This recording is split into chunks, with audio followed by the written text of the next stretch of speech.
Hello, it's Melissa, the teen librarian from Northwest Regional Library.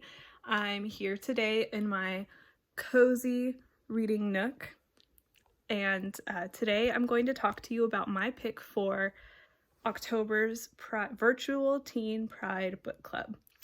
So for those of you that don't know, we have a virtual book club for teens that meets once a month where we read queer books, queer YA books. And the only requirements are that you're a teen living in Sonoma County. It doesn't matter what your sexuality or gender is, you can join in. Click the link down below for more info, and also if you want to sign up. So, without further ado, my pick for this month was Blood Countess. So, to talk about this book, we're going to backtrack a bit.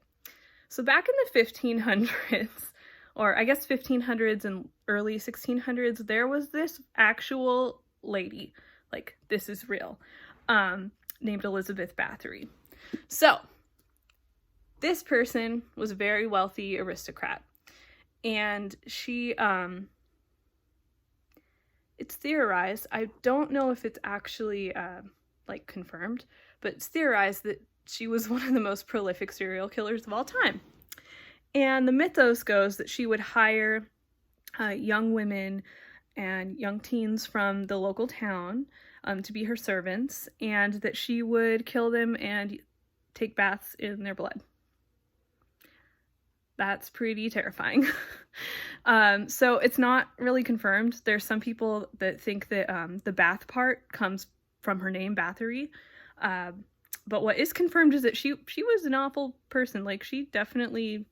Like, I'm not sure if she killed her servants, but, like, she was mean to them and awful to them. But what is especially interesting about this real-life person is that she influenced some very important works in literature. The first being Carmilla. This is a vampire book. It's from the 1800s. It's Gothic. It predates Dracula, and it was influential to Dracula, like Bram Stoker's Dracula. So this is, Carmilla is about a lesbian vampire. And it is it's a lot of people out there that have done research believe that the character Carmilla, like, is supposed to be inspired by Elizabeth Bathory. And then similarly, Dracula, which does have queer undertones, it was inspired by Camilla, and there is also some work out there that suggests that it could have been inspired by Elizabeth Bathory also.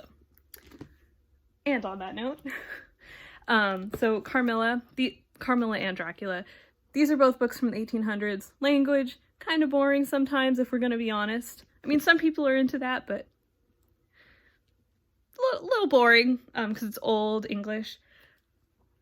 There's been a re-release, or I guess adaptation of Carmilla into a teen book, YA book.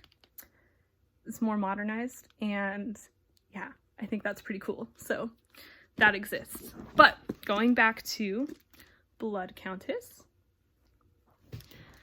So this story takes place back in the 1500s, and we're following a young woman, older teen, who she doesn't really fit in. She doesn't want to, like, get married and, you know, like, be a domestic housewife and stuff. And some events happen where she ends up actually having to go to Elizabeth Bathory's castle to work for her, because she needs the money to send home to her family. And she really likes Elizabeth. She looks up to her. She thinks she's just like this magnificent lady. She's so cool. So she works her way up through the maids' ranks until she's working very close to Elizabeth. And is that a good thing or a bad thing? I don't know. You'll have to read to find out. So this is a queer book. It's a queer horror book, and the one thing that I do really like about this book is it does discuss abuse in a queer relationship, or I guess not so much discuss, but it brings it up. Like, it's part of the book. And that's not something we talk about often. I think a lot of people, there's a misconception out there that a lot of people think that abuse can only happen like in a straight relationship, and they usually think it's the man abusing the woman, when in reality anyone can be in an abusive relationship regardless of your gender and sexuality. And it's not something we talk about that often, so it's I think it's a good thing that we have books that bring it up, to make us all more aware that this is a thing that can happen to anyone. So that's my pick, Blood Countess. And I hope to see you at our October book club. And once again, if you want more info where to sign up, link down below. Bye.